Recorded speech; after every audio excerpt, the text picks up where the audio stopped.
Good morning mga kagigil.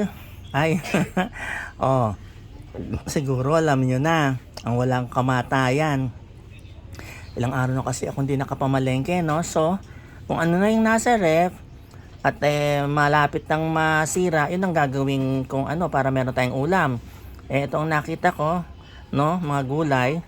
Tapos meron tayong konting hipon, kasi wala nang baboy, no? Yun na lang isasahog ko. Okay? Kung ano yung mga natitira nyo, gamitin nyo kasi sayang, ano, napakamahal ng mga bilihin ngayon. Kaya ito ang gagamitin natin, itong uulamin natin, okay? Start na po tayo mga kagigil.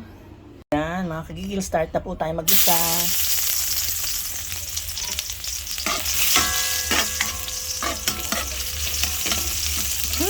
Bango ng bawang. Titisayin natin, ano, para lalo lumabas yung kanyang aroma.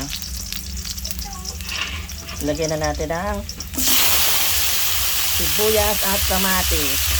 Kasi kailangan na isabay yung kamatis para dudurugin natin to, no? Maganda kasi yung kamatis kung durog na durog, lutong-luto, para lumas ang ating pakbet.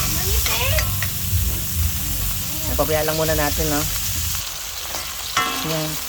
Dudurugin po natin yung kamatis natin maigi, no? Para lasang-lasa yan. Masarap. Ganyan po. Yan.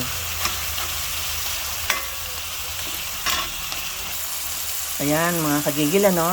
Pag durog na po yung ating kamatis, lagay na po natin yung hipon natin.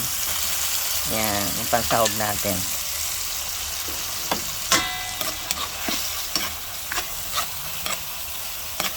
Pabayaan lang po natin magkulay pink mga kagigil, ano, yung hipon. Tapos maglalagay tayo ng pinakuloang tubig. Yan, lagay na po natin yung tubig natin, ano. Konti lang, yan. Pakuluan muna natin, tapos lalagyan na natin ating mga gulay. Maglagay lang po tayo ng kalahati lang, ano, na pork cubes. Tapos maglagay tayo ng konti lang na bagoong, ano. Yan. Lagyan na po natin yung mga gulay natin, ano. Yan.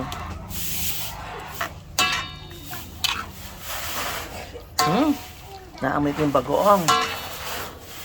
Para akong nasa Pangasinan. Masarap. Okay.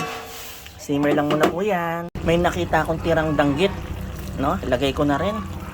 Pampalasa. Ayan. Luto na. Tikpan na po natin, ano. Mga kigigil. Aking favorite.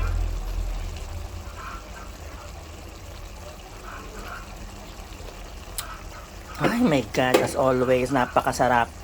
Kain na po tayo mga kagigil. Ayan na po mga kagigil. Wow, my God, ang ating pinakbet na masarap. At meron pa akong bahaw, ano, kaya nagsangag ako. Ayan. Kain na po tayo mga kagigil.